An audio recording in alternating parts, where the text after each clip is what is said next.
Well, I want to thank everyone for joining us today. This has become sort of a tradition at ADC conferences for the last, I guess, 3 or 4 years now. So I want to thank Craig Quigley, who's up here in the front row, because Craig every year helps us amazingly.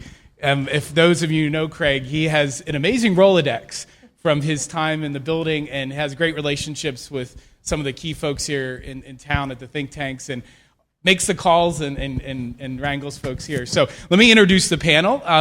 Next to me is David Berteau, who many of you have known because he's been at our conferences multiple times. I think joined us last time in San Antonio. Did a mad dash, I remember that conference. So David is the Senior Vice President and the Director of the Center for Strategic and International Studies. And he has a long career in the think tank business, but also in the building, and held several senior positions at DoD under 4 defense secretaries. Next to David is Mackenzie Eaglen, who I think joined us a couple years ago down in Miami. That's right. So, and she is with the American Enterprise Institute and has worked on defense issues in Congress, and the Pentagon, and the Office of Secretary of Defense. She has served on various panels, including the Quadrennial Defense Review Independent Panel, and is a very prolific writer. I read that in your bio, and it's very true, because there is, if you ever go to the AEI site and many magazines, Mackenzie is writing a lot of big issues that we cover. Next to Mackenzie is Michael Hanlon, who I think this is his first ADC conference, but he's a very familiar face probably, because Michael is often on television and is often in newspapers writing columns, has written some very provocative work. He is a senior fellow with the Brookings Institute in the Center for 21st Century Security and Intelligence. He's a visiting lecturer at Princeton University, adjunct professor at Johns Hopkins. He has a book that came out last month, and I think he brought it along with him. But it's a recent book, and actually, if you want sort of a great summation of what's going on with the budget, his book, Healing the Wounded Giant, Maintaining Military Preeminence While Cutting the Defense Budget, it is a great look at what's happening right now. Next to Michael is Bob Work. Bob is the Chief Executive Officer of the Center for New American Security, which is a fairly new job. He most recently was the Undersecretary of the Navy from 2009 to 2013. So he is new to this business, but has an amazing experience working in the building for many years. And we're glad to have Red join us on the panel, and I think... So, we've had lots of speakers, and for our panelists, haven't had an opportunity to join us through the conference, but we've had an amazing sort of run of officials from DoD. It has not been a very happy speeches coming in. I mean, with all the different discussions, I think the best quote so far summed it up was John Conger, the Deputy Undersecretary of Defense for Installations, who just started out saying, sequestration sucks. And that pretty much summed it up and summed up a lot of his thinking. But this is a good opportunity for all of us at the conference to pick the brains of some of the best thinkers on this. So I want all of you to think about questions you may have, things you heard and didn't understand and want more clarification, because I bet this group of individuals can help us think through the what we heard over the last couple of days. But I want to start with something. I thought it was kind of amazing. I guess it's been 2 weeks now, but this letter came out, and it's very odd now in DC for anyone to agree on anything. But a letter came out from a whole list of think tanks, and all of you sitting on the panel were part of that, really kind of laying out a strategy for for how we deal with defense cuts and how some of these tough decisions have to be made. And I don't remember a time when all the think tanks, conservative, liberal, in between, have all been sort of on the same page about things. So I think we should start there, because I think it kind of frames what the thinking is across the city.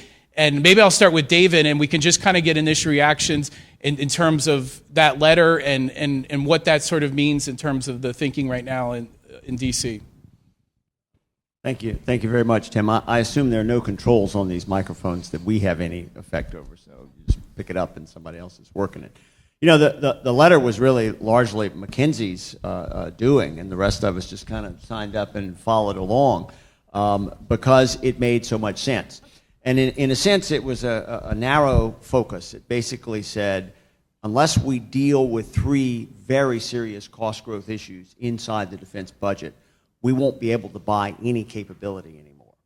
Right? And those three issues are essentially excess infrastructure, physical infrastructure, excess or malaligned civilian workforce with the workload and budget that we're likely to have, and particularly the growth that's occurred there over the last decade, and internal cost growth in military pay and compensation. A cost growth that, if allowed in both of those cases, essentially all three, infrastructure, O&M particularly, and civilian personnel as part of that, and military compensation, by the time we get to 2021, essentially squeezes the investment dollars, MilCon, procurement, R&D, to nothing. It's an oh my kind of chart.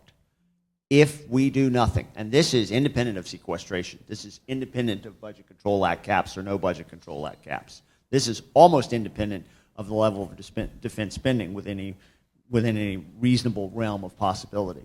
We will get, in less than 10 years, to the point where we have zero investment account.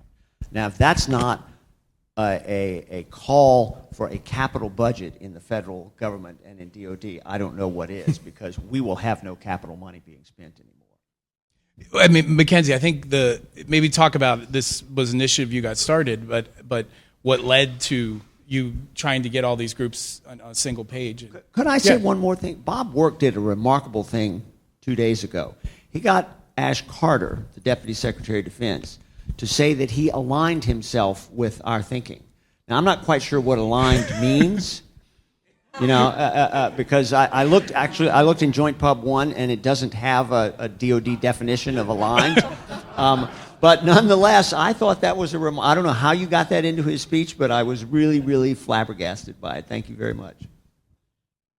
Well, we're going to need to hear more. Nothing to do with it. I missed the remarks. I apologize. So I definitely want to hear more about that. So this initiative, this has been something, this sort of internal cost growth, or as David's colleague Clark Murdoch would say at CSIS, the hollowing out of the defense budget from within. This inability to control these three drivers, these structural drivers of defense spending that are squeezing out procurement, R&D, innovation, readiness, training, you name it. Those are sort of the two sides of the ledger as I see them. This has been underway for years. This is not exclusive to one administration. It's a problem. It's a bureaucratic problem and an institutional problem and a structural problem. The problem is that sequester is accelerating, obviously, that. But as David said, this is something that has to be tackled whether we lift sequester or repeal it or undo it or alter it, regardless. To borrow from the Norm Augenstein phrase of many years ago, the defense budget is on track to just pay, one really well-compensated soldier in 2049 or something like that, as opposed to one ship or one aircraft that it will buy. That's the kind of trend lines that we're on here, and so these things have to be tackled regardless. It's a zero-sum defense budget now, so it's sort of an eating your young proposition. If we don't talk about those three major pots of money, and there is some bleed, obviously, between the two sides, it's coming at the direct expense of combat power and everything on that other side. That's where we are. There's no more ability to sort of to gloss it over, do the peanut butter kind of approaches, and hope for the best. In fact, it's a function of playing favorites now. So by avoiding, for example, a domestic base closure process, kind of a big issue I know for this room, but by avoiding that, Congress is actually choosing favorites, and they're squeezing the communities that Brett Lambert talked about in his opening remarks. Because defense communities aren't just communities with bases. In fact, those are a shrinking pool of neighborhoods around America. But places that build and supply and other capacities that do things for the Department of Defense, those are defense communities too, right? But the inability to control the cost on this side is coming at the direct expense of the other side. And we've been cutting modernization, procurement, R&D for years. It's the pot that's easiest to raid. We know it's hard to divest people. It costs more up front. It takes a longer time to see savings. The authorities often aren't there. The overhead problem, DOD doesn't even, there's a whole variety of things wrong here, but they don't measure it. We don't understand the right sizing. We don't understand who does what and why they were hired in the first place. When DOD does downsize, they tend to let go of their junior and blue collar workers. They keep their highest paid workers, and then it doesn't save money. There's just a lot of different things here and why these are so difficult to tackle. It's not just political. It's not that simple to just blame Congress or the department exclusively. But that's where we are. That's the state of things. And so my concern is, I've said with these colleagues on our panel to promote the letter, and I'll close with this thought. Americans have two contracts with service members. And one is that we want to generously compensate them and their families for everything that they do. It's just 1%. They serve on behalf of the rest of us. They deserve, everything that they're given, and it is a generous package now and later after they're done serving. But we have this other contract, and the other contract is the one that's on a collision course with the first one because of these choices and our inability to act. And the other contract is we don't like our troops in a fair fight. So if you have to send them into battle, as a nation, we choose to do that reluctantly. But if it happens, we live, they die. That's pretty simple. That's what we want. That second contract and the first contract are on a direct collision course. And so we wrote the letter because this is the stark choice confronting policymakers. And the more we try and protect this or that over here, we're going to hurt this or that over here. And it's all the same kind of people and type of person. Someone's getting hurt. That's the bottom line. And so it's just really about talking honestly and forthrightly about those budget. And there's many topics that you touched on that we'll come back to and dive into. But Michael and Bob, I want to get to you and just your kind of opening thoughts on this. Thanks, and it's nice to be here. I just want to pick up on a couple of the issues that have already been touched upon, but I'll make a broader comment first, which is that we in the defense community, regardless of our role, probably most people in this room, would agree with the comment that sequestration is highly undesirable. But the rest of the country isn't so sure. And so we're going to have to find better arguments to make that case, but also to prove that we in the defense community are looking for efficiencies and making sure that every defense dollar goes as far as it possibly can. And that was one of the main reasons behind this letter, partly to find the efficiencies and the savings, but also to regenerate a bit of credibility, frankly, for the defense community. Because even though there are wonderful people working within it, and I'm a huge fan, for example, of Brett and all of his colleagues at the Pentagon, we lost a little credibility last year when we said the sky was going to fall if sequestration happened, and now it's happening and the sky isn't falling. So we're going to, or at least it doesn't appear to be. And so we're going to have to rebuild our credibility and improve our arguments. And one specific thing, which has been touched on already, where I do think we have to show the country that we are trying to be efficient and tighten our belts, is on base closures. And we have 20% more infrastructure and facilities than we need for the size force structure we have today. There's not really much debate about that. Now, you can debate specifics of how to close bases. You could, for example, say, well, what if we need a larger military in the future? So maybe some of the land where the bases are located that we might shut down, we should retain under government control in certain cases. Or maybe those of you who see a particularly strong case for a base to remain in your community should have an opportunity to have that factored into the decision-making process, because previous base closure rounds have typically just said, what's the way to maximize the savings to the Department of Defense, narrowly defined within the 050 federal budget function. And we should be thinking also about how do we strengthen our defense communities and our metropolitan communities. By the way, that's the book I have, which is The Metropolitan Revolution, written by my colleague Bruce Katz. So I will admit that I'm appealing for a fellow Brookings colleague. But this is about how to strengthen metropolitan economies, which I know is what you think about too. And there may be cases where a given base in one community could help with the particular economic development strategy of that community more than a similar base somewhere else might for that community. And maybe we could get that into the debate. Maybe the considerations or criteria by which the base closure commissions do their work can be modified slightly, as long as we don't push this line of argument too far. So I'm open personally to some tweaks in how we've done base closures. And as a resident of Bethesda, I'm not a huge fan of the 2005 round, because it looks to me like we put the ideology of jointness ahead of common sense and efficiency. And I think, again, that's a case where we have to regain some credibility as a community so the country realizes base closures are necessary, and if done right, they will save us money. So those are just some opening thoughts on the base closure. And we'll come back to BRAC because I know there'll be some questions here. Bob, I guess David brought up a point. I guess you said you had nothing to do with it, but is this message you see kind of getting into DoD that started with the letter? Is this getting any traction? Well, the whole idea of cutting into efficiencies and taking rid of overhead didn't need to get into DoD. It's been in DoD. And who has been keeping us from tackling this problem, quite frankly, are the White House and Congress. So, just having come from inside the government, we say, hey, we see the top line coming down. Maybe what we'd like to do is our troops are incredibly compensated now. Everything shows that the compensation advances over the last decade have put them above both the civilian sector, and the rate of increase is far above any other sector, I think, in our economy, with the possible exception of IT or cyber. And so we said, hey, maybe this is time to take a pause and have a pay freeze for the military. Nope, can't do that. Well, maybe we'd like to close some commissaries and PXs. Nope, can't do that. Well, maybe we'd like to close some DoD schools in the continental United States and keep the DoD schools overseas. Can't do that either. Well, we really need to have a BRAC because we have 20% excess infrastructure. Nope, not going to be able to do that until you start closing bases overseas.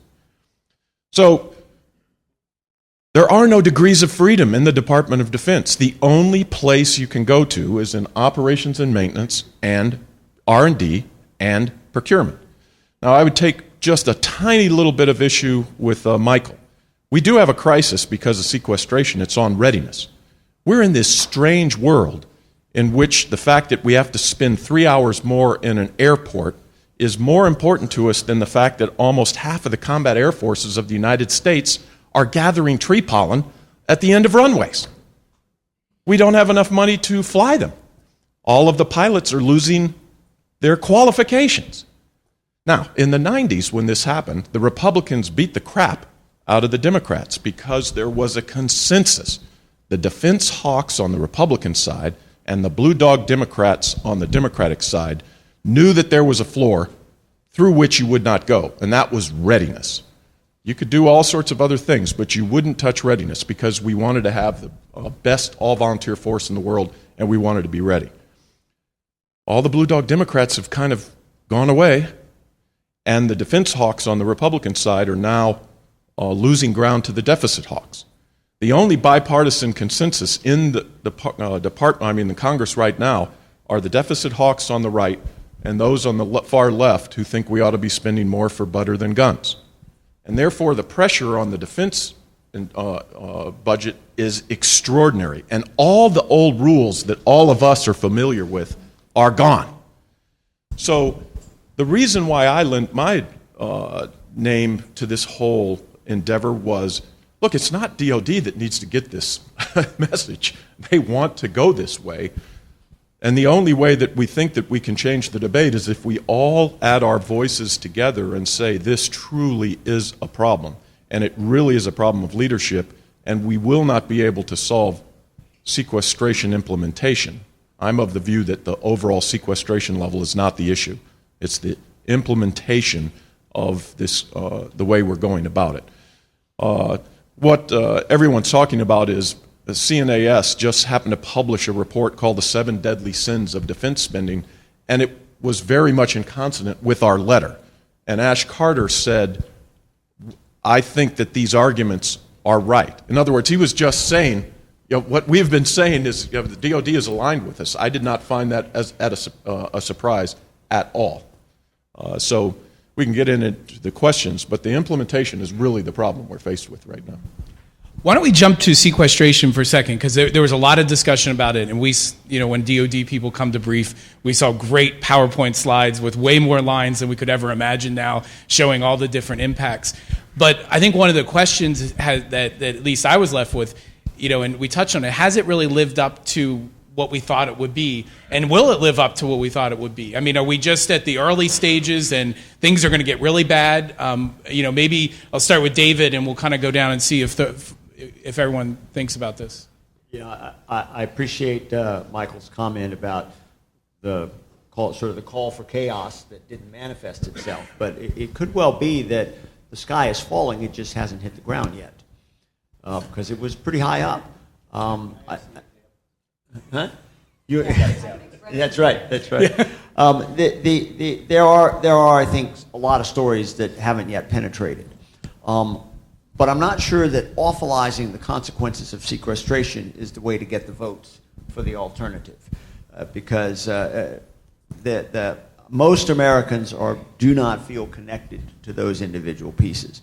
One of the scariest things to me is that back about February, Bob, I think you were still there when DOD tried to play the readiness card at its most visible, and the most visible piece was we aren't going to be able to have 2 aircraft carrier strike groups in the Persian Gulf. Will be reduced to 1. And I heard both members and staff on the Hill, Democrat and Republican, essentially say, maybe it's not so bad if we're not that ready. Maybe we won't be so quick to invade another country and start another war. Now that is a very dangerous mentality for members of Congress and their staff to undertake, because it shows a fundamental disconnect between why we have a military in the first place and why we want to spend that money on that. And that wasn't was that Republicans, Democrats? It was both. Both. It was both. You said you had examples. Maybe you should tell us some about the sky has been falling. I just tell you, I mean, I think what David is saying is absolutely right. I mean, I was one of the ones who were saying that the devastation would occur to the industry. I referred to it as fiscal castration, which it is for industry, because there's no predictability and there's no capability to differentiate between what we really need and what we actually have to have. So think about it. I was just at a base the other day. All the guards at the base, when you go in, are there. They salute, and you go in. All the lawns are being mowed. Everything is happening at that base. And those folks are going home at that base, and they're going to their target, and they're buying the goods and services. So the community doesn't really feel an effect. The effect is there's not a single damn plane flying off that base, not a pilot being trained. We have no readiness on that train, because that's what we've cut first. So that there is communities may not feel it right away, but I guarantee you, once we realize that these planes haven't flown for 72 days, 82 days, we'll start taking those planes out of service, because then you'll have to go back in, you'll have to rotate them out. The pilots and all the crews that support the pilots aren't doing anything. They're still being paid. They are the most ineffective use of taxpayer money that you can imagine, because they're not serving the purpose for which they were designed, which is to support the tooth. So we continue to support the tail, because that's what sequestration allows us to do, but we're not supporting the tooth. And it is a perfect storm, as David alluded to. We have kind of the far left on the Hill that thinks that we shouldn't be spending on defense, and we have the far right that thinks we're spending too much on defense. But at the end of the day, somebody's going to call up your former boss and say, go somewhere, and we're going to say, we can't go there. Could I weigh in on this? Yes, absolutely. I generally agree with this thrust, and it's the basic argument I make too, but let me just be a little bit of the contrarian. It's just because I think we need to raise the bar on how we're talking to the country. And nothing wrong with anything that's been said this morning, but let me, just for the sake of argument, be a little provocative and critique the chiefs and their February testimonies. Because they had a litany of things that were going to happen if sequestration occurred. And frankly, some of them felt like, the softball team won't be able to practice or get its new uniforms. And others were more about airplanes not being able to fly or major equipment not being repaired. And we've got to be able to differentiate. And I've got 2 concrete ideas for how I think we should do that. One, I know the department already does a lot of reports. But here's a report you might actually think about doing voluntarily, which is a sequestration effect report that actually looks at mission-capable rates of major equipment and readiness ratings of major units and publishes those. And just to tease you a little bit, I will say that, in fact, the Obama administration, which wants to, as many administrations, wants to be very transparent and open with the public, is actually doing a worse job of producing readiness data for public consumption than most of its predecessors. In the 1990s, we got a lot more readiness data.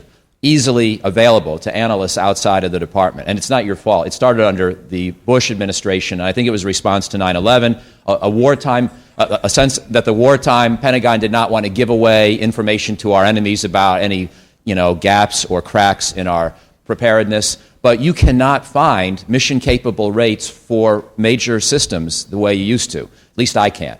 There are better analysts on this panel, but I can't. I've looked, and I can't find it. So instead of trying to say either the sky's falling or sequestration's fine, which seem to be the two main arguments you hear these days, why don't we just show the mission-capable rates of tactical fighter jets over time and compare them to their levels of the last 10 years, of the 1990s, of the 1980s. And as we begin to see the dips, the argument will speak for itself. That's just one example. Or C ratings for major combat units. So I think we should publish this stuff. Second, that's one suggestion. And it's frankly just a statistical compendium of data, most of which is technically unclassified. It's just not commonly released, or at least not well organized. Secondly, I think we need to look at sequestration and say, you know what, there may be a few of the ideas that we've come up with, or that you've come up with to your credit, during the sequestration process that are actually useful ways to save money. And by the way, I don't really care myself that the Blue Angels aren't flying. I mean, with all apologies. Wait a minute. Yeah. We've got $1 trillion deficit, and we talk as if it's a national security issue that the Blue Angels can't fly. I don't care, at least not in the short term. Now, I don't want the Blue Angels to forever lose their skills, because some of them might actually have to fight in combat someday. But if we can't admit that some of the things that are being done under sequestration are things we can live with, then we're not being serious enough. Now, my guess is this only adds up to probably a few $100 million in actually desirable savings. But we should try to break those out and publish in this, maybe in a separate report, what savings from sequestration we actually would concede have actually been good ideas. Then we should have another category, which is things you can maybe do one time. And they have a cost, but they're probably tolerable if you do them one time for a couple of months. Frankly, some of these are more in a gray area, but if a pilot doesn't fly all of his flight hours for a given month, I can live with that to an extent, maybe for a month or two. But so there should be a category that acknowledges there are some savings we can live with as long as they're temporary. Then there's a third category of savings, which is the unfair savings. My students who aren't being hired because of federal hiring freezes, they're 26 years old, they're ready to go, they've got master's degrees, they're smart, and we're just saying no thank you. Or the civilians who are getting furloughed because they don't have as much political clout. And I know a lot of people like Brett are actually sharing in their pain voluntarily, and I'm impressed by that and admire that. This is unfair. So that's another category of savings, and we should document it that way. But I think, this actually will ultimately serve the purposes of the argument against sequestration, but it will require us conceding that not all of the cuts are equally harmful to our readiness. And I think we should try to engage in that conversation a little more. Mackenzie? Yeah, I would associate myself somewhat with those remarks. So the chiefs have lost credibility for some of the reasons Michael said and others that are beyond their control. There were political decisions made outside of the department called 1600 Pennsylvania Avenue. Can't plan for sequester or talk about it till December 28th, 2012. Okay. Fiscal cliff was January 1st. Whole bunch of problems that has created that are manifesting right now in these sort of the things that we're talking about. But putting all that aside, I was going through the comptroller's report out this week, and I would like to hear from Brett because I need help with this too. So the Defense Department's comptroller put out, sort of a sequestration baseline something report, bureaucratic speak, because remember, sequester isn't something that starts next year. It's technically underway right now. So the fiscal cliff only bought down 2 months of sequestration for this fiscal year, and we were already into the fiscal year, right? So depending on what budget and baseline you're talking about, the 40 plus, 50 plus billion that's coming out of the defense budget this year, 2013, is supposed to be underway. But it's a very slow bleed, and it's a light trickle at this point. So I'm looking through the report, and I'm trying to get a sense of, well, how are procurement quantities changing? Because I think that's something that gets attention, just as much as we want to have a BRAC, okay, on Capitol Hill. And I can't find them. I see all the pots of money dropping. So I look at F-35A coming down. If it's $600 million for 13, I think it comes down $200 million, but we're still going to buy 19. Now, I wasn't a math major, but I know that's not true. I know it's impossible to buy 19 aircraft with $200 million less dollars, a third less. Stovall variant. Better buying power. Stovall variant, same thing. So again, I go back to the credibility angle. I'm not sure what's happening and why we can't seem to wrestle this data out of the department that would help everyone understand these consequences. Well, let me just try to address this because I did just come out of the Pentagon, leaving my friend aboard. And let me say that I totally agree with Michael's comments that we need to explain this better. But let me just give you a little bit of context. Okay, first of all, the Department of Defense is suffering from what I would call change fatigue. I get it there in 2009. We're in the middle of the 2010 QDR. That QDR really was all about which big weapon systems we were going to slough off. So, we get rid of we decide to stop building the F-22, the DDG-1000, the Future Combat System. That was what that was all about. Then the next year, if you all remember, we went through this huge efficiencies drill.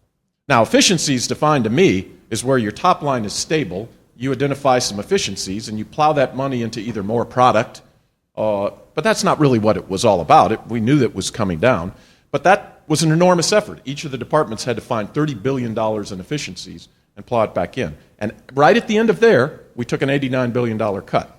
Then we started the year with a $4 billion cut, and then the $489 billion hit, the first aspect of the BCA hit. And so we spent all that year doing another reset, and then came sequestration. And Mackenzie's exactly right. We were told not to plan for sequestration because everyone in Congress and everyone in the White House was saying there was no way that this stupidity could occur. It was beyond belief. And I will tell you, we sat in meetings with Secretary Panetta, an old-time Paul, who came from the Hill, and he was beside himself. He could not believe it was going to happen. He said, it cannot happen. It just won't happen. Well, it did happen. Now, the reason why the chiefs got into a little bit of trouble is because it was a very arcane and technical argument. Half the problem was due to the continuing resolution, and half the problem was due to the sequestration. Under the best of circumstances, it would have been a difficult argument to make. But what it made it more impossible was there weren't people who really cared about it. Again, the deficit hawks are really looking at just hitting the targets, and there just aren't that many more Blue Dog Democrats left. I believe the strategy, getting back to what Michael said, is the Department of Defense just needs to accept sequestration. Quit fighting it. Say, okay, Congress, we will hit the target. What we want to engage with you on is the implementation plan to get there. If you give us some freedom of degrees of freedom on the overhead, and if you give us a ramp in 14 and 15, we will hit every bit of this target. So that would at least, I think, get the deficit hawks into the argument, who right now are saying, hey, it doesn't look too bad. The sky isn't falling. The sky hasn't hit the ground yet. So I think we need to have a better argument. And in my view, we ought to just stop fighting sequestration and say, okay, we're going to get there, but give us some degrees of freedom. One of the things we heard about this week was this analysis that's coming out. And what is it? I think it's called the scrim, or what's the nickname for it? The skimmer. There was Scammer. Scammer, not scammer. Scammer. Or scummer. Scummer. But supposedly July, this we'll call it whatever they want to call it. But what should we expect? Is this going to be anything that is going to actually help us understand kind of where the department's going on this? Is this going to answer questions, or is this just going to be another sort of, oh, that was interesting? That sounds like a good question for Brett. It's the process. Everyone, I agree with everyone up here. If we had more flexibility, we could do this. Everyone in our own budget. If you know you're going to get 10% less a year, you adjust things. You don't get the daily New York Times, right, or the Sunday New York Times. You adjust things. We didn't have that flexibility, so we're all struggling with how we do that and how we manage to, when the nation calls, we have to respond. So if there was a current event a few years ago or a year ago where people didn't think we responded fast enough, wow, imagine what it's going to be like next week. We can't respond everywhere. We were not going to be able to, we're going to make trades. So what the skimmer was basically designed to do is take what Dr. Carter called the Lego approach. Look at all of the things that came out of not just the QDR, but also the strategic guidance, which is a 9-page document. If you haven't read it, you should, because it's what we'd all come up with about where we think we're going to go as a department, where we think we're going to go as a nation, what we need to do to defend the nation, and then break that down into all the components. How much do we spend on personnel? How much do we spend on ships? How much do we spend on aircraft? And how do we perform those missions? And break them down, as Dr. Carter calls them, into Lego blocks. And then reassemble them given the money we think we're going to have, the money that the taxpayer will entrust to us. So there are two parts to that. One is figuring out how to do the mission, which you spent most of your career doing, figuring out how to do the mission. The second part is how to do the mission efficiently. And that's what that letter, I think, was very constructive in giving us guidance. Whereas, this is a zero-sum game, as Mackenzie's saying. We have to take money from somewhere. And if the nation decides, at the end of the day, it's the nation's call, that they want us to perform the missions they expect us to perform, then there's going to be a cost associated with that. If they don't want us to perform that mission, if they want to have fewer carriers, they want to have fewer bases, they want to have fewer facilities, that's the nation's call. My issue from an industrial base perspective has been the complete abdication of responsibility from the U.S. Congress in deciding what that is. Instead, they just say, continue to cut and do it arbitrarily and don't do it in a thoughtful way. My first job in Washington was with Bob Dole. I can't imagine what Bob Dole would say about how we have done sequestration and how we're dealing with the U.S. military right now. It'd be beyond him. I wish we had more Bob Doles back in the Congress. Other thoughts on skimmer? Is this anything that is going to be useful? It's if you have not read the Deputy Secretary's May 29th memo, it's the skimmer in state. It's what it's called. Although in state is kind of the wrong word. It's actually the beginning state. It's the memo that starts the whole process. It's useful to read. The whole first page focuses essentially on let's do 5 or 6 or 7 different alternative budgets and FIDIPs and so on. The real dynamic, though, is the paragraph at the top of the second page, which talks about revisiting the core mission areas inside the strategic guidance, ranking those so that we can actually start to make some priority choices, and looking for, and I think the words in the memo are, potential breakpoints inside that ranking, because ranking in and of itself doesn't necessarily mean anything. I've been engaged in a number of ranking exercises inside the Defense Department where we have a 9-way tie for first place, which is technically a ranking, but it doesn't actually help you make any choices. There's a second memo, though, that was in parallel with this, has gotten much less attention, and that one came from the Director of the Office of Management and Budget, and it was to all the agencies. And it says, as you prepare your FY15 budgets, prepare those budgets at 5% less than what the 15 number was in your 14 budget. And oh, by the way, also prepare a second one that's 10% less. After a year of saying don't even think about planning, we're now actually turning plans into budgets. The recognition of reality that, in fact, we're going to take a 5 or 10% cut, not just from defense spending, but from all discretionary spending, is now starting to permeate the system. I think that's a very positive outcome because you can't really wrestle with the choices you're making. Having a strategy doesn't force you to reckon with those choices. Having a strategy that you then have to translate into resources at a lower level is what forces you to reconcile those choices. I don't think we should count on too much on the scammer. And it's because the Department of Defense doesn't have the degrees of freedoms that we all talked about. So if they went about this the way they would want, the scammer or skimmer would look much, much different. Scammer. So it's a scam because you've taken all of the stuff out that you would go after if you were a good business. You would cut overhead. I mean, this isn't rocket science.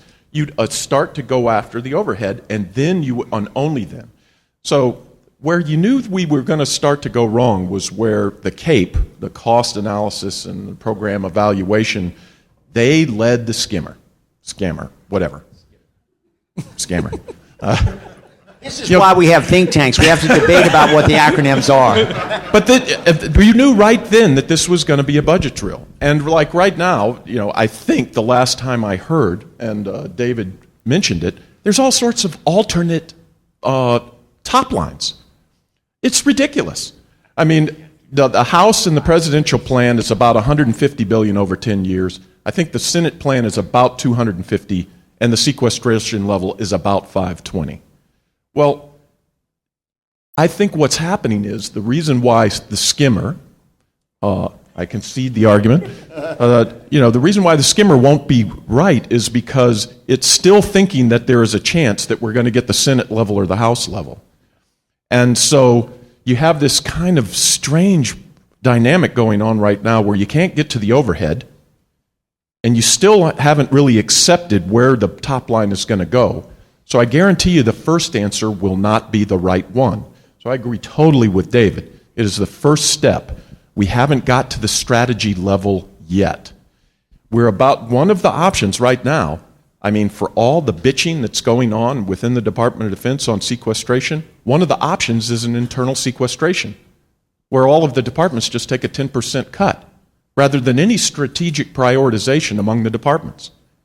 So, we're just at a position right now where we're in the earliest stages of coming to grips with this, and it will advance the ball somewhat, but it will not be the end. And there'll be a successive round of strategy drills and budget preparations until we get to the right level. The reason this is so important, what Bob's saying, is this came up at the CNAS conference through the headlines that I read, but we discovered it in another think tank's war game that we all participated in, with the exception of Michael, but I'm sure he was there in spirit. So it sounds like a Washington wonky thing, what we did, but we basically tried to mimic the skimmer scammer on the outside, as a think tank and with freedom of movement, to say what would we do, and how would we implement $250 billion in cuts over the next 10 years, and how would we implement $500 billion, and sort of across the ideological spectrum, different visions of the future military, et cetera, et cetera. The key finding of this game is not how many aircraft carriers we reduced or civilians or anything like that. The key finding of this game was, by forcing the groups to think about a full sequestration amount reduction first. Not 250, not status quo, not 100 billion, $500 billion in defense cuts, staying in place. All of our decisions when we got money back under a half sequester, a partial sequester scenario, whatever you want to call it, which is the most likely outcome if sequester is altered, you just split the baby somehow. The decisions were fundamentally different than if we had started at a lower number. So this piecemeal, trim at the margins, annual chipping away approach, which is what the department is doing, you're going to just get less of the same. Whereas if you tackle it the way Bob's talking about, and you sort of fundamentally reshape things, you're actually going to make investments. You're going to do things slightly more smarter. This is not an endorsement of sequester. It's an endorsement of thinking about sequester seriously, and planning for it seriously, and then anything you get back should be considered free money at that point. A good thing, right? But planning for the worst case allows you to change all of your thinking and your assumptions for the next dollar that's taken, whether it's $1 or $500 billion. And it's a totally different game. Michael? Not that you should care, but I'll explain why I didn't participate in this exercise, although I think it was a good one. My basic thinking was, having just done this book that was kindly advertised earlier, what I tried to do was to break out of my comfort level and say what kind of defense cuts would make me a little bit uncomfortable and include some additional strategic risk, but still seem ones that could be defended within reason. And I came up with cuts that would total, relative to last year's plan, up to another $200 billion over 10 years. Sequester is just too deep. The cuts are too deep, no matter how you do them, no matter how much flexibility. Now, that's my view. And obviously, there's no scientific or objective proof of any one defense budget level as being adequate. But let me give you one very specific way, one example of how to think about this. I'll try to do this very briefly, but let me just give a little context. As you all know, since the Cold War ended, we've tried to have a military capable of fighting two major regional wars at a time. And that was the goal that several administrations adopted after the Berlin Wall fell. And we maybe never quite got to that level, as Iraq and Afghanistan showed, because when we actually had to go fight 2 regional wars, we had to build up the military a bit more. But that was basically our goal, and it had a lot of logic to it, and it had a fair amount of consensus. And then the Obama administration last year, and what I think was a very good strategic guidance, defense strategic guidance last January, said we're going to scale that goal back a little. We're still going to retain the logic of having to do 2 simultaneous major air-ground operations, but the second one we're not going to assume necessarily has to lead to decisive, quick victory. And so you can call it a 2-war minus or a 1.8 war, or whatever you want by way of shorthand. And by the way, this was focused primarily, at least to my reading, on the ground forces, because for air and naval capabilities, we know we do have to watch Iran and the Western Pacific simultaneously. So I think more of the backing off from a robust 2-war capability applied to the ground forces. That's my interpretation. Anyway, my alternative proposal is that we should be able to do 1 major theater war very robustly with margin of insurance, because we're no longer going to have, under my proposal, a second war package worth of forces to draw from for any kinds of mistakes we make in our planning if the first conflict turns out to be more difficult. And then simultaneously, we should be able to participate in 2 sustained multilateral operations of the type we are going to be doing in Afghanistan post-2014, of the type I think we might wind up doing in Syria if and when there's ever a peace deal, and that's going to be a ways down the road, of various other things. You know, if we have to beef up our deterrence presence in the Persian Gulf after we strike Iran's nuclear facilities, which might very well happen, and then Iran starts to retaliate with various asymmetric or irregular activities in places like Bahrain, we may feel the need to shore up our defenses in the Persian Gulf. So I constructed what I call a 1+2 framework for sizing the ground forces. 1 major theater war, robust major theater war capability, 2 smaller sustained non-combat missions, but potentially somewhat difficult missions. To do that, I thought the Army needed 450,000 active duty soldiers, and the Marines needed something like 160,000 active duty Marines. You can quibble with my math, and you can certainly quibble with my framework, but that's as far as I felt comfortable in sort of reducing our strategic requirements. That kind of logic, combined with a couple other ideas, led me to think we could maybe cut $200 billion more over 10 years, not $500 billion more. So anyway, you may or may not really think we can get into this kind of a debate about whether sequestration would cut too much or not. But if the skimmer does have one benefit, I hope that it at least begins to link these budget cut numbers to real cuts in capability, so people can start to choose for themselves in a real-world way what capabilities are sort of a minimal, reasonable floor for the United States Armed Forces. Because that's missing. When these numbers get thrown around like sort of poker bids or, you know, poker chips in a high-level budget negotiation, $200 billion, $500 billion, $300 billion, you know, whatever, it's also meaningless. So we've got to begin to link capabilities to the budget numbers. Let's switch gears to BRAC, because I want to make sure we spend a little time on that. We heard from all the services and various folks their case for BRAC, and quite frankly, it's a pretty logical case, and I think the communities in this room have come to the conclusion that while they don't want BRAC, BRAC's probably better than what the alternative to BRAC is going to be. But as you know, on the Hill, there's just, it's hard to find one person. I think Adam Smith said he would like BRAC. How does this play out? I mean, I think there's a sense of inevitability. At some point we have to do this, but what would finally get the Congress to trigger that? Is there anything that is going to be a big enough impact that they're finally going to say, well, we have to do this? Yeah, the politics of this are, of course, quite difficult. You can say to a member of Congress that your community will be better off in the long run if you create a more diversified economic business base and you're less dependent on the ebb and flow of defense spending as part of your dynamic.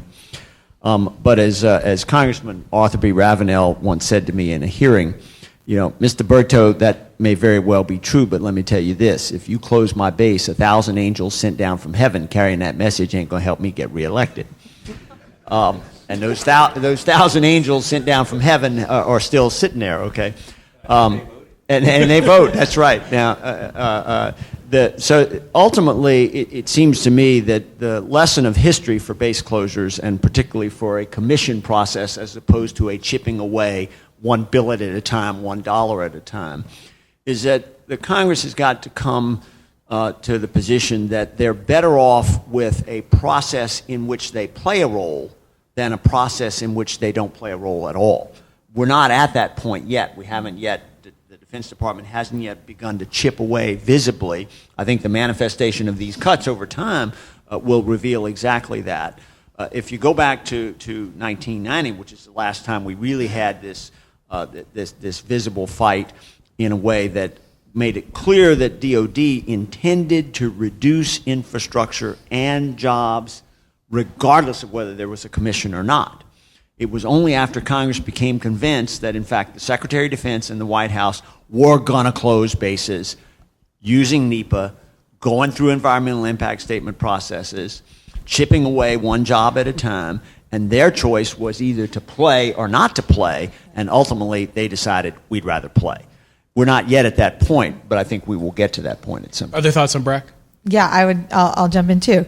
I wouldn't say at this point there is an air of inevitability about it. I know what you're saying. You know, the old model is that you have to ask 2 to 4 times annually, 2 to 4 times over 2 to 4 years, and wear Congress down, and eventually they approve it. I actually don't see that trend working this time around for a couple of reasons.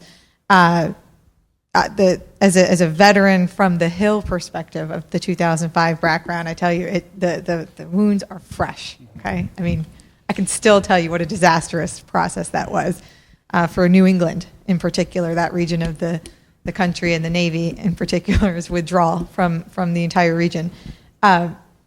So this time isn't like the other times, and in terms of Congress avoiding it. But it's not just Congress. As David exactly just said, the White House and the Secretary of Defense aren't all that committed to BRAC. And it's not going to matter what the BRAC guy at the Pentagon says.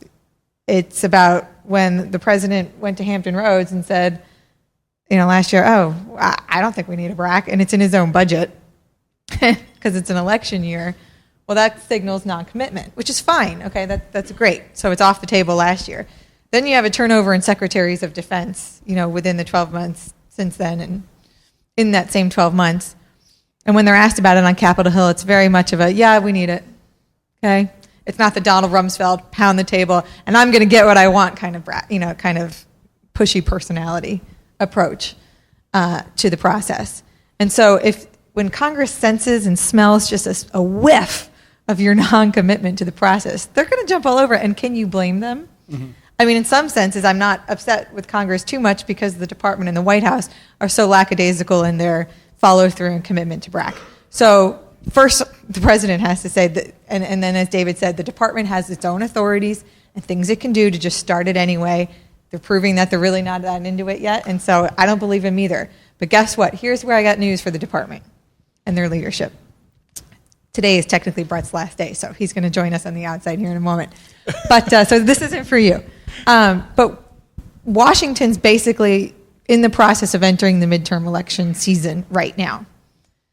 And so that just stalls these kinds of difficult choices in the overhead and infrastructure and compensation realm that kicks it another year and a half down the road. We just know that reality, that political reality. And when you get out of the midterms, guess what? Chuck Hagel's a lame duck, and so is Obama. And that's the end of the story. You can't push through controversial things in your last 2 years as Secretary of Defense with a president that the whole nation has moved on, and who's next? So I would say a BRAC is not inevitable. Okay, so whether you like that idea or not, there you go. And then 2, when it does happen, because it will have to. I mean, even if we undo or stop or halt or reverse sequester, which none of those are likely, the active duty military reductions are so disproportionate to the excess infrastructure. Even if you wanted a hedge for surge, you're still going to BRAC. Okay, so eventually, yes, somehow, someplace, sometime, maybe 5 years from now, this will happen, and it's going to take exactly the kind of things David started to talk about. Innovative and creative, different BRAC of the future. So whether that's Congress has a more involved role from the ground up, I don't know. I recently wrote a paper on this and forced Michael to read it on a lot of these overhead ideas. But what I tried to do was not look at the answers everybody knows are out there. hold the BRAC. No. I tried to look at what are politically possible solutions to these challenges that everyone seems to think can't move forward, like military pay and benefit reform. And on the BRAC front, there are other things you can do. So, for example, I found this working for the senator from Maine in the 2005 BRAC round, when literally the Navy tried to close every single remaining installation, or public or private, in Maine in that year. So, and this is a state that's economically dependent on the department, which of course I don't like. I think it's a terrible model, but nonetheless, that's what it was. The senator from Maine's job was to defend it. The Navy was to do what the Navy needed to do. But to our surprise, what we found was there was a community with a Naval Air Station base closure on the list that was actually in favor of the base closure process, or at least a significant part of the community. Well, guess what? If I'm thinking of the next BRAC round, I would go to Congress and say, I don't care which base it is, because I know how difficult it is to get there. Just survey America, find out, because there are communities right now that say, I want that beachfront property. I fly into Reagan National, I think, man, that Naval Research Lab is some good real estate, right? Just across the river. People, there are plenty of communities. Not maybe not you. I don't think we'll ask for volunteers at this meeting to see them. But they are out there, and I can say this because I've been through the process on the side where I didn't want a BRAC to happen, and advocating on behalf of communities. There are communities that say, give it up, we're ready, we want to convert this to XYZ use, we want to take the real estate back, it's prime property. There are other things you can do to actually make a BRAC and everybody say, okay, let's do it. No, and I think it's something to explore. Michael and Bob, any thoughts on BRAC? BRAC is inevitable, period. I mean, we will get there. The only question is how soon. I agree with Mackenzie that it probably isn't going to happen in the near term. But we have to have it, or the wheels will come off. The problem that the department is, the reason why I side myself with Mackenzie's approach to the problem rather than Michael's is, look, we're talking about money in the future. Sequestration is about future money. I mean, the way sequestration works, if you really believe it, it would be the best defense drawdown in history, because we'd come to a level and it would be flat. And then you could really look at efficiencies, because you'd say, okay, here's my flat budget, and I'm going to become more efficient, and I'm going to plow it all back into tooth. It's never going to happen that way. There will be adjustments. So I think you start to think about it. But here's the problem in 14. What happened in 13 is because of the continuing resolution, it hit very late, and the only place we could go and get money in the Department of Defense was really in O&M, operations and maintenance money. So at the end of this fiscal year, a goodly portion of Army brigade combat teams are going to be C4, which for those of you in the audience who have been in the military, you know what that means. For those of you who don't, it's a bad place to be. It means they're not ready to go to combat, if called. A goodly portion of the combat air forces are not flying. All those pilots will lose their quals. After 90 days, things really start to go right. So Michael's right. We can live with groundings for maybe a month, 45 days, but once the pilots lose their qual, you're in a whole new level. That means they have to go back in and get requalled for air-to-air combat. They got to get requalled for air-to-ground bombing, all of the stuff that they do. We're still paying them. And what happens in 14, because we won't be able to do a BRAC, and even if we did do a BRAC, it would cost money up front, and because we won't be able to get people out very, very fast, and even if we did, it would cost it would cost up front. If you have to hit the sequestration target in 14, $52 billion, the only place you go is O&M and procurement. And so what you'll do is you'll dig a deeper hole. Now, I said this the other day. In 1975, I lived the dream of a hollow force. I mean, we literally did not have enough money in the O&M accounts to buy toilet paper for our Marines. So as a second lieutenant, I would go out and buy toilet paper. Now, I tell you, it was like gold. I mean, I could have gotten $50 per roll. But in 14, this is what will happen, I think. In 14, it will become so obvious that if we don't change, that the readiness of this greatest armed force in the world is going to go in the shitter. When that happens, people will say, oh, well, what do we do about this? And that's when I think, because in national defense, we don't have a lot of people. Now, large number of people who aren't veterans in the Congress. Deficit hawks are really focused on that. Nobody wants to be individually responsible. I think you have a commission, and you say, okay, here are the things you have to vote for us to go over, and just have everybody vote and you can't throw anything out of the list. BRAC, compensation reform, let them vote on that, and then have a task force that allows us to go into that and get those type of things. Barring that, we'll go through 2 or 3 years where the readiness of our great force is going to be impacted no matter what you say. And at some point, the people on the Hill will notice. And I'm hoping that it's not going to be after we go into a fight and we're not ready and some bad thing happens. That would be the worst of all possible futures. Let me stop you right there and just see, we haven't had a lot of time for questions. Any interesting questions? Go ahead. First of all, thank you to all of you for taking the time to be here and be part of this conversation. One area that cuts across all the discussion thus far is our public sector industrial capacity, our public sector depots and shipyards. The question for you is, first of all, as we look at the future, are they still relevant? Second question is, if they are relevant, are they going to continue through the process?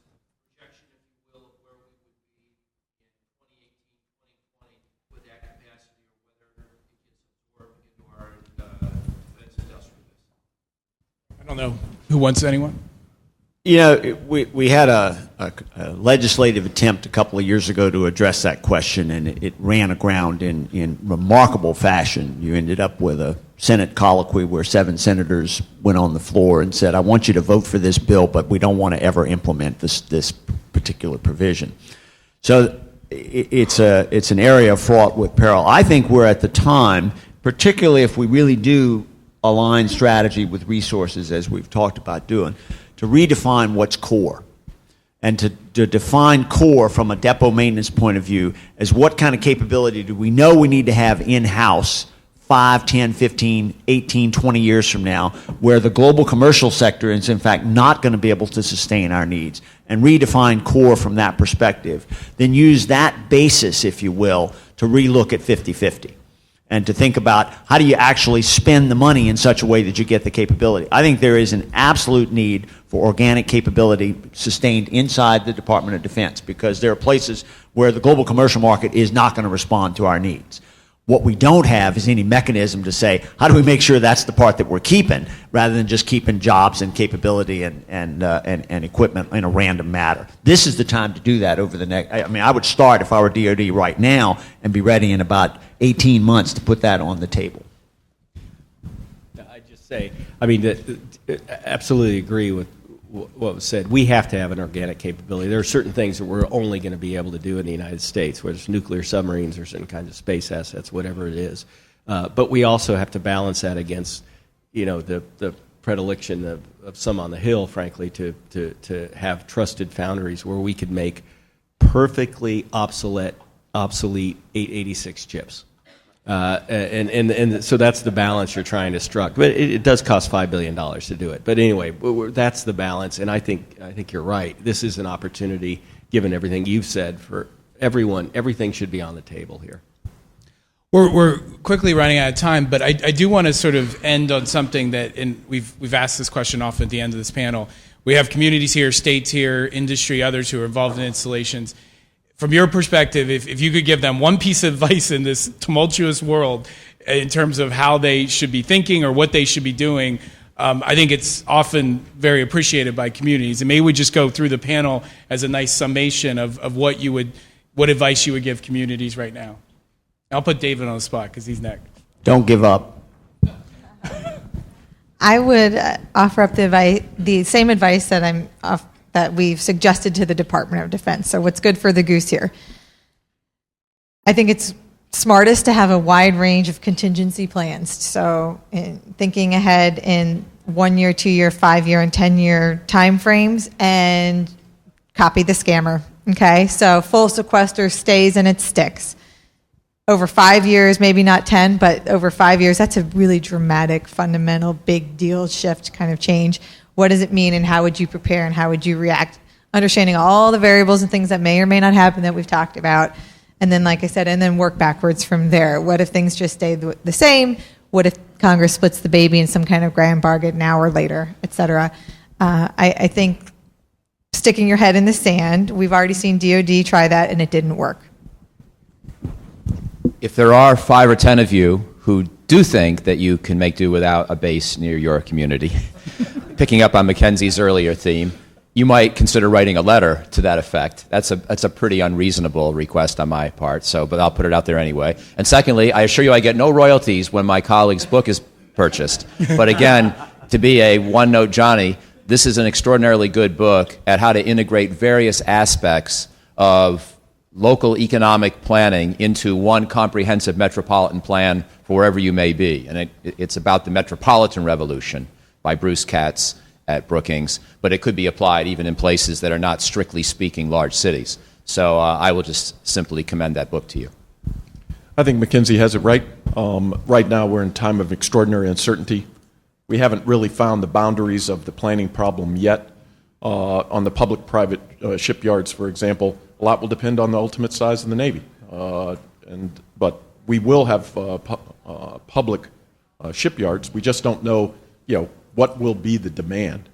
So right now, strategic planning under conditions of uncertainty, it's very, very difficult, but I think every community should have that planning cell going right now and saying what happens if a BRAC occurs. What would be the arguments for or against us closing down the base nearby, and what economic opportunities would it provide to our communities? What happens if full sequestration hits? What might happen to the services or the size of the facilities on the base?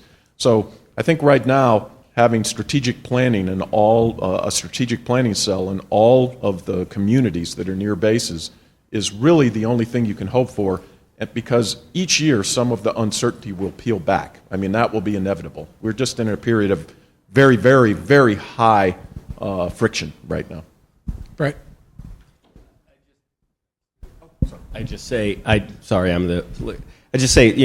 spent 20 years in strategic planning for businesses, and I'd commend the same thing to you in communities. The defense industry, in many ways, particularly for the large primes, and particularly for many of your communities, what I would call knitting sweaters for dinosaurs. That's your choice. You can either continue to applique and try to hold on to what you have. That's not a bad strategy. That is one strategy, but as Bob said, you've got to have other strategy. I'd advise everyone to start thinking about growing feathers. This is going to be a transformational time. It's going to be our 5th transformation since the end of the Cold War, and that will affect communities. And those communities who come out of this better are going to be those that have planned and thought about what they do next. At the end of the day, the customer may be the same. In fact, I hope it is. I hope the U.S. Defense Department is the customer for many of your companies in the communities. But it's going to be a different way we're going to have to do business. So think about growing feathers and not knitting sweaters. Great. Well, I want to thank all of you for joining us today. I know you're extremely busy people, and to be here, I think, is extremely helpful to us. So please join me in thanking our great panel this morning.